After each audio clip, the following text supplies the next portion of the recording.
Good evening, good evening, good evening. Welcome back to the channel. Now, as you may have noticed, there was only a single language greeting there, other than my normal dual language, English and Welsh. This is because I'm broadcasting from England today. I'm visiting family, so yes, so there is none of my standard Welsh greetings. So they are free and liberating in some ways. I kind of miss it. I miss being able to use my very limited Welsh as well. Anyway, so here we are. I've been asked to do a video on raids specifically, or more specifically, picking powerful teams. So this is where we are, creating powerful teams that can do the most damage to the enemies. Now, this is, as I would always say, with any of these, any video that I do. The fact that I win or lose is not necessarily going to be dependent on the team I take. Is often dependent on the board, and I am just looking at wins here, but just in different ways. So the first thing to consider, I'm not going to necessarily think too much about the composition of the team during these raids. This is more about looking at the virtues of different styles of attack. I'm just going to pull my cable out here. You may have just noticed I was resetting my defense team. It's very easy to accidentally set your defense team to the wrong thing. So if you do that, it's worth resetting them. So the first one we are going to look at is a true rainbow team. So a rainbow team is obviously a team with all 5 colours in, so it's like a rainbow. Except, obviously, if you saw a rainbow with only red, purple, blue, green and yellow, you'd be a little bit sus. But never mind. So my rainbow team is going to go for this raid. I'll just upgrade this gun. Again, it's always worth just sort of keeping things upgraded as you go along. If you see the opportunity to upgrade a weapon, because it's got a little green arrow appears, do that. And if you get an upgrade hero thing, you can do that. I can see some of mine probably could have their emblems boosted, but I wasn't going to worry about that right now. So here we go. So this is a rainbow team, which means it doesn't really matter what colour the tank is or the enemy or anything like that. I'm not even considering that. I'm just going to go for it. So this is 1-1-1-1-1-1-1 basically. So it's 5 it's 5 separate heroes, 5 separate colours. Most of the combinations I'll be talking about are divided into like 2-1-1 and 3-1-1 or 3-2 or 4-1 or monochrome, which we'll come to as we go. So we're starting off with the effectively the cheapest. This is almost the sort of standard. What a lot of players who are a bit new to the game do. It's not a formation I use very much myself. The plus side of rainbow is, as you can see, all of my tiles are doing a little bit of damage. So you will probably notice then that tiles that are hitting. Oh, sorry, that was hero attacks. That's a bit. Hero attacks are more powerful than one tile when they're all different heroes of different colours. So every tile that hits, let's see. So these are red tiles hitting a green hero, so they will do double damage. And you're doing sort of 54, 82 damage in the low, below 100. And standard tiles and weak tiles, you'll see there, power of 50 odd ish, varying. Some slightly lower, some slightly higher, but basically I'm more dependent, if I'm doing this, on special skills than I am on tile damage. And that can work in your favour if you have a lot of heroes that are very good and special skilled. Like, I would say Umbra has got a very, very useful special skill, which I'm going to fire at, who's this one? I can't remember her name. Banshee. I'll fire that at Banshee. So Umbra is quite a good sort of attacking hero, and this team I'm facing isn't the strongest. I would no disrespect to Windsor. He's obviously got some very good heroes, but they're not fully leveled up yet. That comes with time. It will come, and I'm not denigrating the poor man. But here we go. So sorry, a few sound effects chucked in there. But yeah, basically tile damage is pretty slow, pretty low. I'm reliant then on special skills. I'm still going to win the raid, but I would say that's probably as much down to the power of the team I was facing as anything else, really. So it's a very, you can easily win, but it's hard to beat a team that is more powerful than your own. You will probably win about 50% of the time against teams as strong as yours, and Why is my defence team still there? Did I not just reset my defence team? Am I going mad? You are not my defence team. What on earth is going on? Right, sorry. Going back to this. This is my defence team. Although I probably should reset my... Anyway, no, let's go back. Right, okay. So that was sort of so-so attack. Now, the next type, again...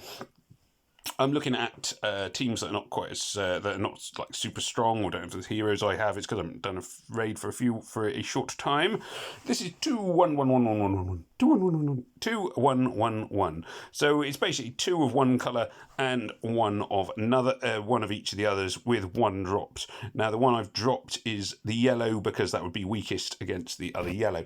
Now for a team this team I'm facing, normally you colour stack against the tank. The tank is the middle hero because they are the one that will get hit by most of the tiles. In this case, it's Yarlani. So she will be in the middle of the screen and will get the pounding from all the tiles in the first few moves. And purple tiles will now do double damage, but also double damage for 2 heroes. So you'll see the purple tiles, there you're doing damage in the region of 200 to 300 per tile. Which obviously is a fairly significant difference over the previous one when they were doing sort of 70 to 80.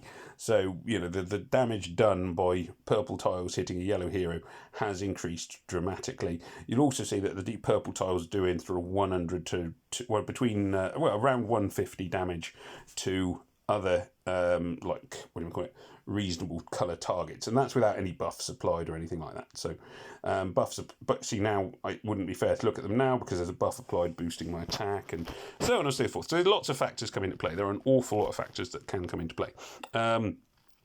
Otherwise, my tile damage is very normal. This is one I have used quite a lot. 2-1-1-1. It was one of the when I sort of first began to experiment with colour stacking on Empires and Puzzles a long time ago. This is what I did. Colour stacking means taking more than 1 hero of any colour. It's relatively successful, but it's not, I find, as successful as some of the other ones will come to later. But if you're short of heroes and you've only got 2 strong ones in 1 colour, it can be really useful. So if you've got 2 very strong blues, look for enemies with a red tank, take your 2 strong blues, and you can hopefully sort of knock out their tank and then do a lot of damage. Because a lot of raids are won by whoever kills the first hero, basically. It doesn't always follow, but knocking out enemy heroes quickly and efficiently will definitely move you up the ladder faster. That is still not my defence team. Anyway, never mind, I'm not going to fiddle with that again. Right, so moving on. So for this one, we're going to go 2-2-1, which I don't use very often. In fact, I would argue I barely use it at all. No particular reason to go for 2 blues here, but I'm just going to do that. Still keeping 2 purples because of the yellow tank. 2 blues for no particular reason, like I say, and 1 green. I don't use this formation very much at all. Never really seen much of an advantage in this one over 2-1-1, 2-1-1, or the other ones, which are more my favoured ones anyway. So one of the enemy heroes is dead there. I assume it got hit by it was a red hero, got hit by a load of blue tiles. So it can that worked quite nicely, the blue tiles. But again, this is a team that is quite a lot weaker than my heroes, simply because I haven't been doing raiding since the raid season started. So there's a lot of players that are higher ranked than me. I've just been too busy to fit in raids, basically. So I do apologise. This video's it's been a little while since there was the last video because I have been busy doing real life things. So you can see now there are quite a lot of tiles not doing very much in the way of damage, which is frustrating. The tiles that do damage, they're not doing a colossal amount, especially against obviously this purple fella here, because it's because he's the opposite colour to tile damage colour to my hero, so purple tiles do less damage to him. Still reasonably sort of looking reasonably comfortable. It could still go horrendously wrong, I'm sure. Oh, there's Jackrabbit. He's one of my heroes. I do have a Jack. I don't know if I've leveled up my Jackrabbit. Anyway, getting off topic. Like I say, I'm not really focusing on the hero skills on this one. I'm more focusing on the colour arrangement. Hero skills are a whole, video stroke mini series all on their own. So that was 2-2-1-1. Now the next one we'll go with what I would say is probably my favourite combination, which is 3-1-1. And 3-1-1 is where you go for 3 heroes of the colour, normally again of the colour opposite the tank, unless you have a particularly strong reason to do otherwise. So 3 purple, because purple is strong against yellow, and 2 other heroes of separate colours, a green and a blue in this case, but again, there's no particular reason I've gone green and blue, that's just how it is. Now, you still get bad boards, whichever colour you go, and you're more, this is the downside, is you're more prone to bad boards when you colour stack. Because if you're going rainbow, all of your tiles are going to do some damage. So let's see. So this is going to be interesting. So the 3 purple tiles, no buffs applied, hitting a yellow hero, and each one does about 450 damage. So knocking out the tank there creates a nice gap, and then through that gap, I can begin to harvest charge or mana, whichever you want to call it, by firing ghosting tiles down the middle. And ghosting tiles is really important as a way of generating charge or getting rid of off-colour tiles so you don't generate enemy charge. Let's see. So then we've got bomb, bomb, bomb, bomb. It's relatively quick, relatively efficient method, I find. And 3-1-1 is one of my favourites. And generally speaking, for raids, 3-1-1 is what I will run with. Not in every case, but normally I will go 3-1-1. I find it's the best combination.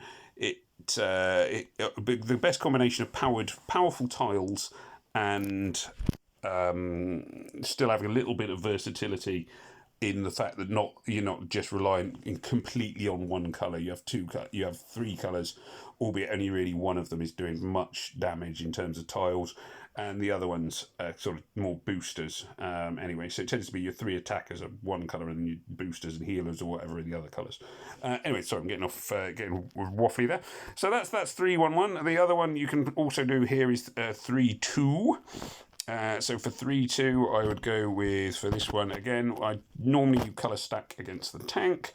In this case, it is a green tank, so I've taken 3 red heroes because red is strong against green, and then 2 green heroes. Again, no particular reason for choosing green because it's a rainbow team. I could have chosen any colour, but this is 3-2, so 3 red and 2 blue. 2 blue. No, it's not so. I'm thinking of something random. Board God's not being very kind to me here. So we're still not seeing... now, the tile damage done by the reds should, in theory... Yeah, there we are. You're back in the 400s. Exactly the same as it was last time.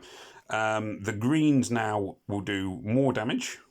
So the greens were doing about just under 100 damage each. And that's not an off-colour. It's just that's an equal on-colour thing. So, yeah, reasonable. I do use 3-2 sometimes. Funny enough, I use it more in Alliance Wars than I do in raids, and I tend to use it in Alliance Wars because obviously you can't reuse heroes, so I quite often take the opposite colour to the tank and use them up supporting the on colour to the tank, if that makes sense. Then you're probably a cleverer person than I am, because that was a very random set of words I tried to insert into some kind of order there. I might have to do another video demonstrating what I actually meant there. Please let me know if you'd like me to, because that would seem the logical thing to go for. So there we are. So there's plenty of tile damage, and as I say, it's nice having 2 colours that are doing a fair amount of damage. And 3-2 does, in fairness, generally work out fairly well, I find. 3-1, 3-1-1 or 3-2 are my standard variations of colour. There we go. Now, then we get on to the last two variations. Victory, hurrah! So the next one is going to be 4-1. Now, 4-1, generally speaking, means obviously 4 of one colour and then 1 of another colour. Now, very often when I'm using this combination, and although I wouldn't normally necessarily do this on a raid, I will do it here just to quickly demonstrate. This I use quite a lot in challenge events and things where you can replay the levels and speed is of the essence. I would take 4 of one colour and Blunderbuss, because Blunderbuss's boost is enormous. If you don't have Blunderbuss, obviously it's not as easy as that.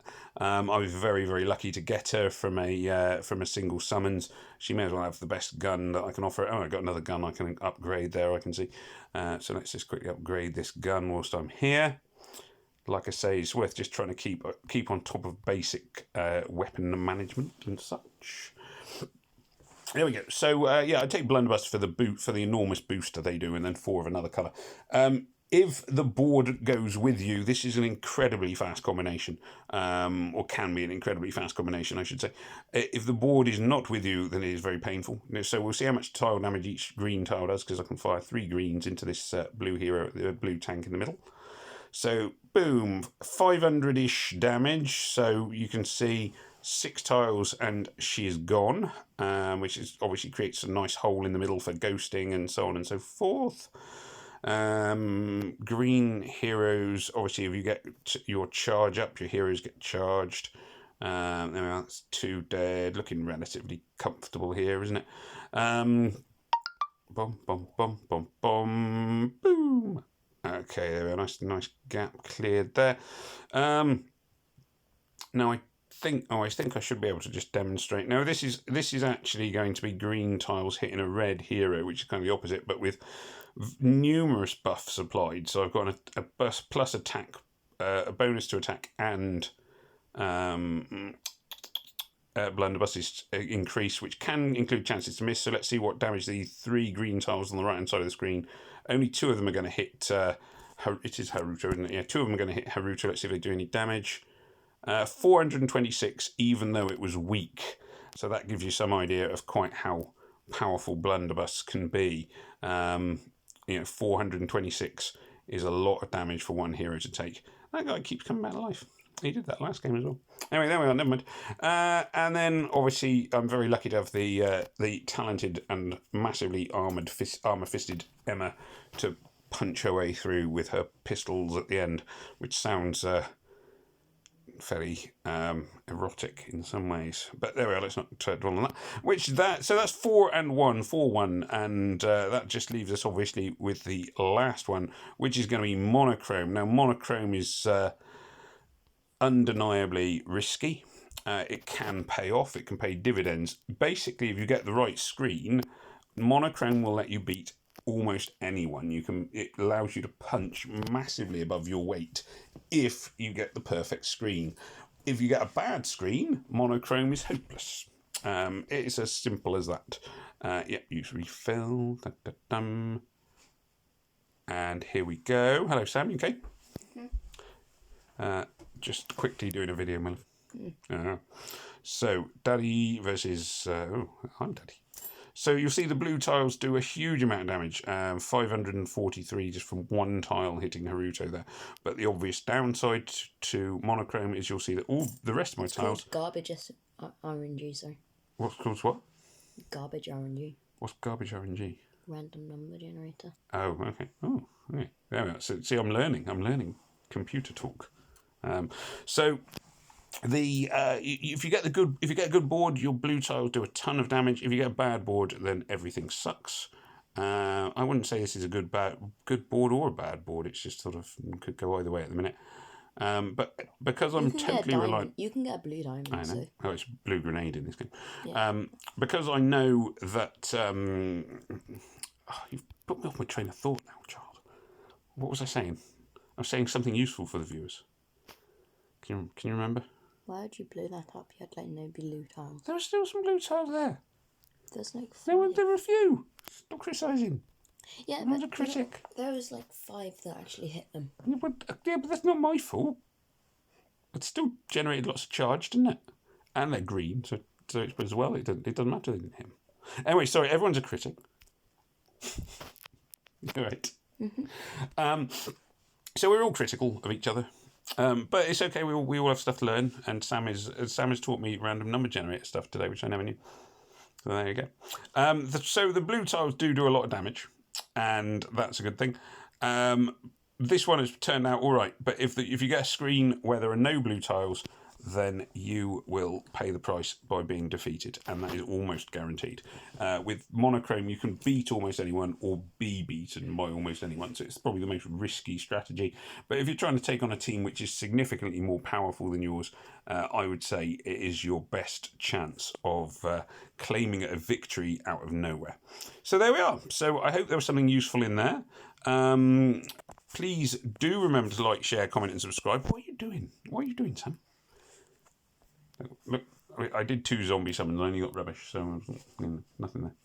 Nice. No, it wasn't nice. It wasn't nice at all. It was very disappointing.